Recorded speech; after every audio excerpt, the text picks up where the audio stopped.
We are neither nutritionists or medical providers. The topics discussed on this show are from our own research and experiences. Please consult your medical provider before attempting anything discussed on this show.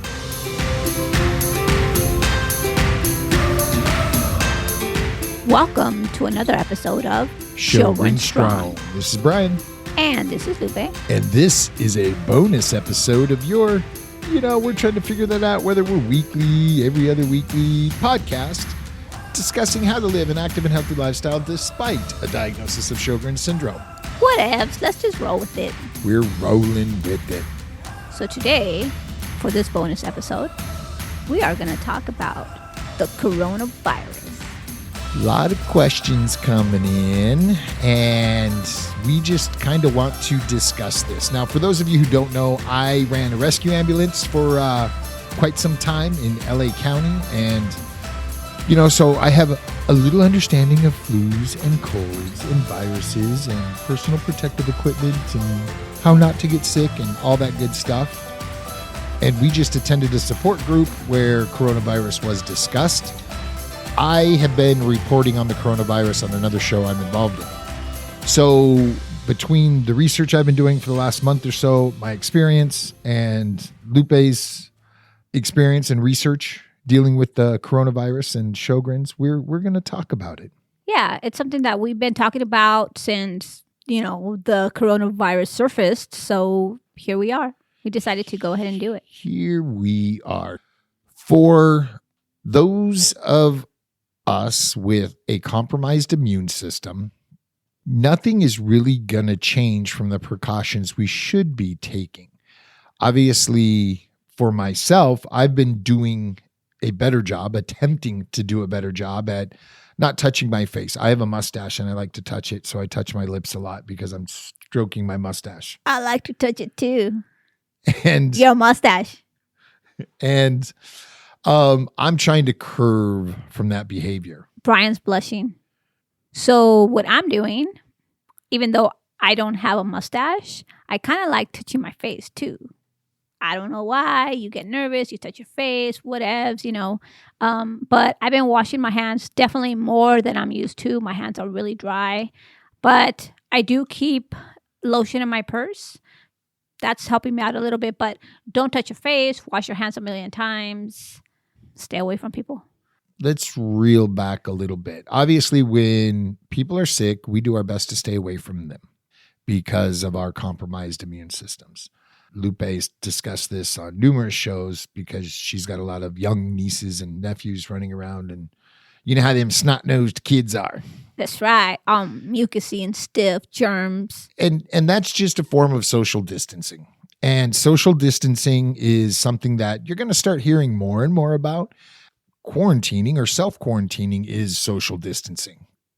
We've decided we're not going to stop living our lives. We are just going to live our lives a little more aware of personal hygiene, not touching, common area surfaces without some sort of barrier in between us. And not that a wet napkin is a great barrier, but it is a barrier. Utilizing hand sanitizer, not touching our face or mucous membranes or any membrane that's moist, like your eyes, nose, mouth. The nose is a prime breeding ground for any virus. What about like me? I work with a lot of paperwork. Mm-hmm. And the paperwork's changing from person to person. That and, you touch surfaces or whatever, the fridge or doorknobs or whatever. And then, to flip the page on something, you kind of lick your finger. Lick your finger. I'm trying not to do that, but that's obviously hard. A wet sponge on the desk can help with that. I'm, in a studio constantly adjusting and touching mics, and people will reach up and touch it themselves. But, I've got a big bottle of Perel on the desk, and, the jury's out. Do the hand sanitizers work? Or, when it comes down to it, from my studies, it's not as effective of washing your hands. Hot, soapy water. They're recommending 20 plus seconds. Go a little longer. If you're counting to 20 and thinking you're safe, count to 40 and be assured that you did 20 seconds. That's a lot of seconds. Have you counted them? 40 seconds is not a long time when you're washing your hands. Scrub, get your nails in there, and worry about your palms in the back of your hand, because I will hold my hands. Example, right now, I have my left hand in my right hand. So I'm touching the back of my left hand. It's weird to sit and think about how we just interact with our own bodies, touching your hands, scratching your face, rubbing your nose. Wash your hands like you're a nurse or a doctor. Yeah. So wash your hands, wash your hands, wash your hands. Use the hand sanitizers. Keep your skin moist because it's going to dry out because we're washing so much. Double up on that emergency. Zicam has a wonderful nasal swab that helps. And there's so much unknown about the coronavirus that there's just so much speculation. And there is a lot of unknown because this is the first time we've seen COVID-19. I'm doing my best to stay away from people. And you know what? When we went to that restaurant on Saturday, I felt a little weird eating food that somebody else touched. Well, yeah. I mean, servers brought us our plates. I was really not comfortable with that. Chefs, but again, you can't stop living your life. But when we're done, wash your hands, hand sanitizer, do everything you can to mitigate whatever you touched. Staying hydrated is very, very important. If you look at the statistics, it is elderly with underlying health conditions that are passing from coronavirus. They are suspecting that people have contracted coronavirus and felt sick for a couple of days and got over it. However, there is still so much speculation. So they're still carriers? Okay, first of all, a couple of questions. So when you come into contact with it, is it by shaking hands? How long do you have it before you start feeling symptoms? So the last information I received is coughs, you can catch it from the droplets. They're not quite sure how long it lives outside of the host body because viruses will die if they don't have a host. Cold and flu, it's not a long period of time, but they think the coronavirus is lasting a lot longer, alive outside the body. But again, there's still so much speculation. And secondly, again, some people they think are getting it, contracting it, feeling ill for a couple of days, and they're getting over it. Typically, you're contagious for 24 to 72 hours with a normal cold and flu. But again, this is not normal. We're doing our best. I shouldn't even say we're doing our best to stay away from people because we did just go out to a packed house, sold out dinner theater show, which was awesome, by the way. We'll talk about that on another episode maybe. But we did wash our hands. We did bring hand sanitizer with us. We did do things to mitigate that exposure. You got to keep living. You can't stop. Right. And that's our opinion. The Sani wipes, it's amazing how many things we come in contact with daily if you're leaving your home. You go out to eat. So you're handing your card to somebody. They're swiping it. Money. They're giving it back to you. You're exchanging money. You're being brought a bill in a little plastic tray and grabbing a pen that people have been touching. Hopefully our silverware and dishware is nice and clean. How about I have to take the elevator, right? Or usually I walk, but sometimes I take the elevator and I actually use my knuckle. Right. I don't use my fingertip. Using the back of your hand, the elbow bump. There's tons of things we can do, but I think the biggest thing we want you to take away from this is stop and think about the surfaces you're coming in contact with, the bathroom door, the office door, anything in a shared communal environment. And when you touch stuff, wash your hands. Do your best not to touch your face. Do your best to stay away from the crowds. People are going crazy over toilet paper. And to me, if I'm going to be quarantined in my house, I would rather have food than, a year's worth of toilet paper. That's funny. I was going to bring that up too. Toilet paper, sanitizer, paper towels. What's going on? Shelves are empty. But you know what? It's hard. Even when you wash your hands, you're touching the faucet. You have to turn it on and off. And, you're drying your hands and you're grabbing the door to walk out. I mean, usually after I wash my hands, the paper towel that I dry my hands with, I use that to open the door. But, I mean, there's just germs everywhere. You can't help it. The thing is, your skin's an awesome barrier. And your skin, if intact, no cuts, will protect you from nastiness. but the nasty's on our skin, and then we touch our nose or our mouth or our eyes, and that's how we can become sick. Hey, I heard something on the news, and it was something like, can you give your dogs coronavirus? Your pets? They're reporting that there's dogs and cats now with the coronavirus. Now, where did it come from? Because I heard it through the grapevine that it came from a bat. That's one of the theories out there. And that, again, there's so much speculation. Don't spend time and energy speculating. Spend time and energy on the things you can control. And that's you, your behaviors, whom you associate with, for how long. And we can get through this. There is a cold and flu season, and everybody is hoping that COVID-19 is going to fall in line with that. And within a few weeks, we're going to see less and less people getting sick because it's warming up and the season's passing. But we don't know that it is. So this could go long term. This could go, we don't know. We don't know. Pay attention to Italy. They have probably the most aggressive procedures in place right now. People are being restricted in northern Italy to their homes. They can only leave in case of emergency. There's not a lot of people on the streets. Pay attention to them. We can obviously pay attention to what information is coming out of China. And if we start seeing it slow down in China, then maybe this whole cold and flu season idea is legitimate. I have another question for you, Mr. B. So these masks, what are they called? Do they really work? People are saying that they're not working. They can't work. They can help if you happen to be with somebody who's coughing, who is sick. But those same droplets, instead of breathing them in, they're landing on surfaces, they're landing on your hands, and you're touching yourself. It can help if you've got awesome hygiene practices in place as well. And, something else, everyone's like running out, buying an N95 mask, which is awesome. They're good to have. Do you know how to properly put it on to protect yourself? In a professional environment, when I was in the ambulance and in the hospital, we had to go fit test every single year. If you have facial hair, the mask is going to be less effective. But the mask is just one tool in the toolbox.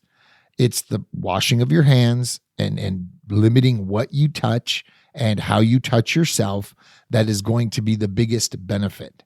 So I saw this video on Facebook, and it was a lady. I don't know who it is. I don't know where it was. She was giving some kind of, so it was a news conference, and she was, it was funny because she was saying, don't touch your face, don't touch your face, don't touch your face. And then what does she do? Because she wanted to flip the paper, she licked her finger and then she turned the page. And I was laughing so hard because it's just second nature. Right. It is. And changing those behaviors and habits is difficult. And that's, in my opinion, why more people are going to get sick, because breaking those habits is very, very difficult. But going out and buying toilet paper and paper towels is not doing anything. No. If you are listening to the show, you most likely have Sjogrens at the very least. If you also have just a cold or just the flu, you would have a harder time getting over an additional virus like COVID-19 right now. So, if you are feeling ill and under the weather, stay away from people, stay away from family. Make sure if you're using a communal bathroom in your own home, you're wiping things down. And if your spouse or partner is sick, make sure you're doing the best to distance from them, because the more compromised the body is, the harder it's going to be to fight this. And those seem to be the people who are suffering longer and or, paying the ultimate price. So if we start feeling sick, do we go to the doctor or do we write it out a couple of days? Right now they're saying hang tight.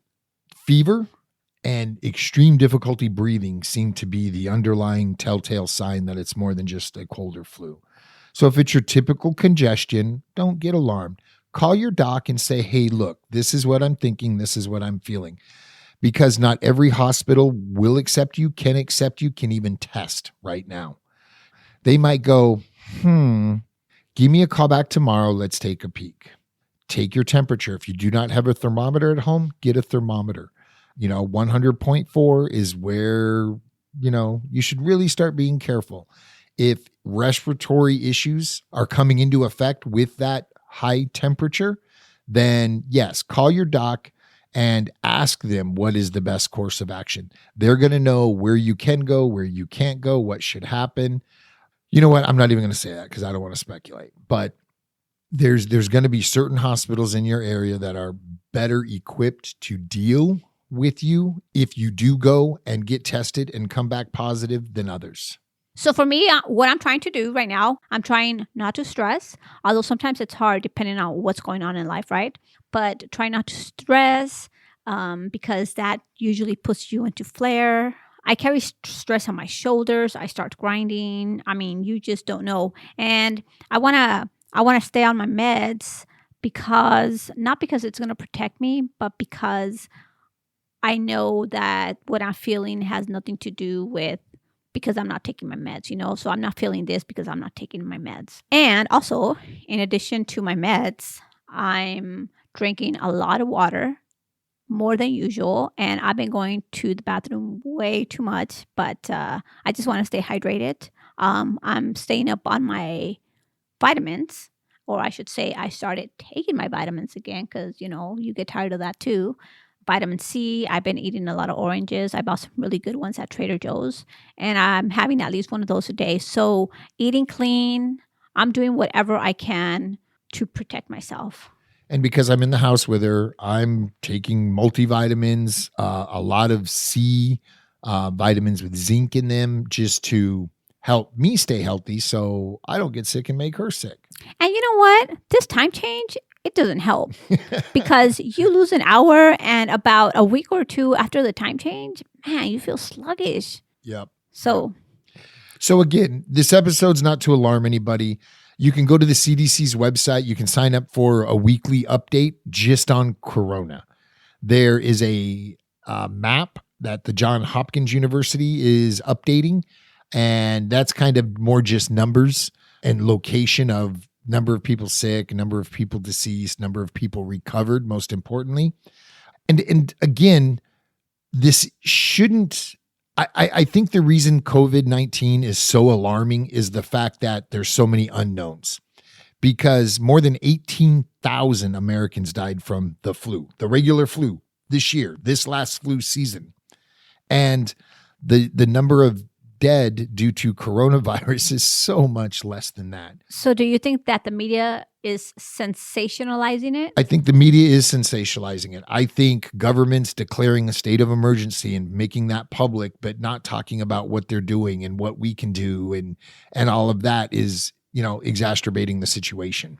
Get your news from relevant sources, i.e. the CDC, the World Health Organization. Don't get it from Billy Bob on Facebook. Definitely don't do that. And don't stress. Focus on the things you can control, i.e. your hygiene, your personal habits, whom and for how long you associate with in close proximity, and pay attention to the areas that have been dealing with it longer than we have. The information coming out of China is proven not to be reliable. However, Italy and the EU and how they're handling it and how people are recovering it. And remember, more people are recovering from this than not. So take a deep breath. And when you do go to the store, buy a little extra food in case we do get travel restrictions on us here in the States. Have the things in your home that you might need if you couldn't leave for a little while. That's going to provide you peace of mind and reduce the amount of stress, knowing that you can be self-contained and take care of yourself. Absolutely. I got 2 boxes of cup of noodles. That should keep me good.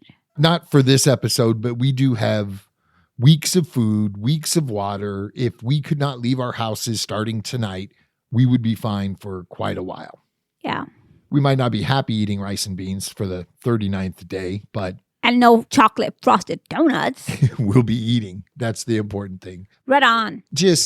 Let's take what the media is saying with a grain of salt. Get your information from reliable sources. And again, focus on the things you can control. Now, drum roll, please. So I have an announcement to make. It has nothing to do with Sjogrens, nothing to do with the corona, but I wanted to let you guys know that yippee, I got another job. I start on the 16th, and I could talk about it now because I already gave my notice, and my last day is probably going to be this Friday. So this episode is going to air maybe Thursday, and so the following day will probably be my last day if they don't let me go sooner, which I hope they do. But the reason why I talk about stress is my job isn't hard, but it's a little bit stressful sometimes because of the people, because it's, hurry up and change this and do it now and, stuff like that. So I chose to remove myself from that situation. And it wasn't easy, obviously, because, you have to go out and find another job. But this job that I'm really looking forward to it. I was stressed a little bit over the weekend. And I was carrying stress in my shoulder, on my hip, just everywhere, you know what I mean? So I think if you stress a little bit, you can make yourself sick. I don't want to talk about it too much, but I'm excited. And on that note, I would like everybody to send her a message, whether it be Facebook, Instagram, or Twitter, that says try yoga, because every job has some level of stress. And if you do not have a mechanism in place to help cope and deal with that stress, we're going to build back up to, I need to remove myself from the stressful situation. So try yoga. Well, yoga fixes everything, including the common cold. So it might help with the corona. And it's really funny. I did read a post that had yoga as a preventative measure for the coronavirus. Really? But you're going to go over there and be all sweaty around people that have the corona? Definitely bring your own mat. So silly. Some things are just silly. But I think that wraps it up for this episode. It's a bonus episode. So, hopefully you'll listen. Hey, and while we close out, the patient conference, as far as we know, is still on. We know a lot of conferences have been canceling. I checked their website today, Monday, the 9th. And as far as I know, the patient conference is still going on. If it's going on, we will be there. Definitely. So there's that. Please come by, say hi, come to the conference. We'd love to interact with all of you. And be sure to follow us on Instagram, Facebook, or Twitter, or all three. And I said it last show, but if you are attending the conference, we need to do a post on Living Sjogren Strong. We said we would, but I don't think I have. So we could all get together at the hotel. Yeah, Thursday. Or at the conference somewhere. But, Thursday evening in the hotel. A little meet and greet. Bar, probably. Say hi to each other. Yeah. So I think that would be cool. That'd be way cool. Until next time, sip constantly and stay hydrated. And wash your hands. Yeah.